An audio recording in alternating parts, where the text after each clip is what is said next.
Hell yes. One of the reasons I've been able to be banging out this content lately in terms of vlogs is because I don't have a lot to do this time of year. I get really busy in my regular job before Christmas. November kicks off next month in December.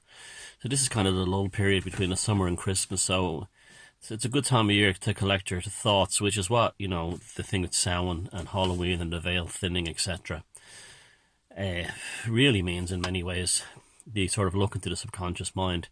Last November and December nearly killed me. I was working triple shifts, 6 days a week, sometimes 7 days a week at one point.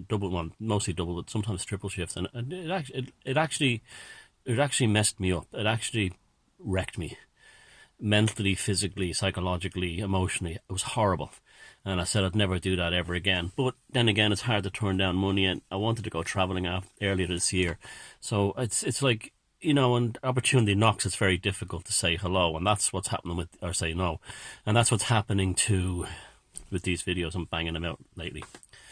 Now, questions. Somebody asked me about Santa. Chap in Portugal asked me about Santa, and what is Santa Claus? Father Christmas, what is that?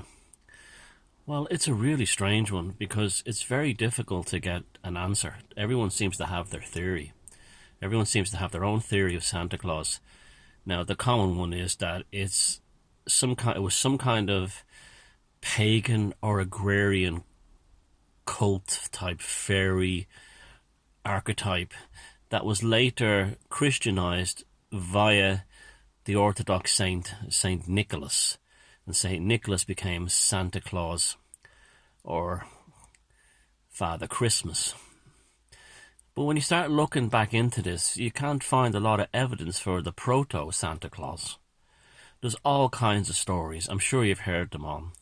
A few years ago, well, a good few years ago now, probably going on a decade ago, when that whole spirit molecule, DMT, ayahuasca thing was all the rage, and the Scottish Rite Freemasonries produced that movie, The Spirit Molecule, and had you all going down to shamans and seeing Mother Ayahuasca and having you believe that this is the answer to all the problems in the world, but then you discovered that your life is just as horrible and miserable and as unhappy and full of the same problems that it was before, because going to ayahuasca and entheogens and all that stuff is the same thing as denial. It's this, really, running away, because you're not confronting the interior, you're not doing the interior work. It's just one more excuse to avoid that. But anyway, during that period, there was a lot of nonsense put out there to do with the red cap mushroom, the devil toadstool, the red one with the white dots on it. That's a real hallucinogenic, that you dry those mushrooms and you scrape the white bits off. Now, I heard people say that in the old days, shamans used to come around at Christmas time and distribute the dried mushrooms. There's probably some truth to that, but you dig and you dig and you dig, you don't really find it. And then you had, at the same time, they were saying things like the reason why Santa Claus wears red and white is because he represents the archetype of this shaman who went around with the red and white mushrooms. And that's not true at all, because the red and white Santa Claus was created by Coca-Cola Company in the 20th century. That was a mention of Coca-Cola using their graphic design to brand Father Christmas. There's no truth to that at all. Before that, he was white. He was snow white. Now, there's also the thing, it's Odin. Again, possible. I'm not discounting it. But again, when you look for the real hard evidence, it isn't there. I'm more inclined to think that we're dealing with an elemental spirit. And what makes me think that Santa Claus, Father Christmas, is represented by an elemental spirit is a couple of things. We're talking about an ancestral spirit. It could well be our friend Saturn or Kronos. We just have to, let's play on this concept. It's the final fertility cult of the year. Now, you would have only had crops still growing in warmer climates up until near Christmas. So, the growing season would be over in Britain, Ireland, Scandinavia, Germany, Poland, right across Eastern Europe.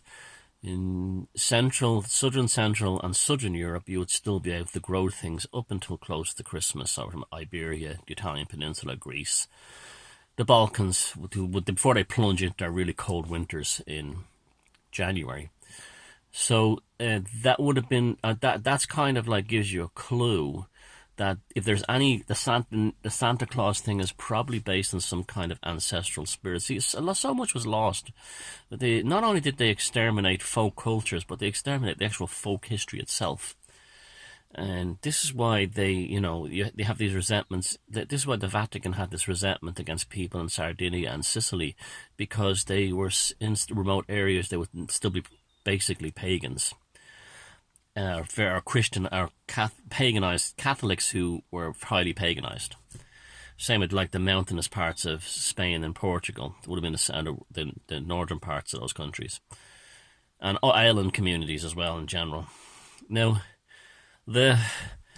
so there's an ancestral spirit there relating to that time of year and harvest. It's probably a leftover of Saturn. It's probably of Saturn. Now, then in Central Europe, the Czech Republic, Bohemia, Germany, Austria, northern Italy, the Tyrolean part of the world, you have the very strong Krampus archetype entity. This is this is very Saturnalian, because in the Saturnalian cults are about reverse. The whole idea of the mock king that you have in Fraser's The Golden Dawn comes from the Saturnalian cults. As you see in the thread that people extrapolated upon on the Saturn is not Satan thread. The British Army still, in some regiments, still have the Saturnalian cult thing left over from the Roman legions, where the officers feed the privates and they feed the lower members, the lower ranks. And this was done, I think this was even in one of Mark Antony's writings, how he used to look forward to Saturnalia and feeding his troops and getting them drunk and bringing them women over and making them be Mark Antony for a day. And the mock king thing is very common in many, many cultures. And so the thing is that in Krampus, it says it takes the naughty and bad children away. But I wonder what that really means. Is it a cynical pagan children that are being taken away? Or is Krampus the inverse of a Saturnalian type thing, where the children, instead of getting their way, are not got their way and the parents get their way? You see, I think a lot of it is from Saturnalian cults, particularly in places that were conquered by the Romans, which would have included a lot of Germany and that part of the world I just mentioned, Central Europe, the Dacians and all that area. Now, then you have another thing that makes me think or believe it's an ancestral spirit idea is the Father Christmas that you have in England. Now, if you look at the Father Christmas idea in England, it's very much to do with ghosts and this, this Dickensian thing of a Christmas Carol having to be with ghosts. That didn't just materialize with him. And when I was a kid in Ireland, I remember watching like the BBC, and every year they would have a ghost story at Christmas, and it was a big deal. It was like Christmas was like the English Halloween. It was the celebration of ancestral spirits. Again, England was conquered by the Romans, and we're probably dealing with some kind of Saturnarian cult as well, remembering the dead. So the whole thing of Christmas and what the orange of Santa Claus, I think it's very, very complex. And I think what we're dealing with here, and again, you guys, the comment sections of my videos an open forum.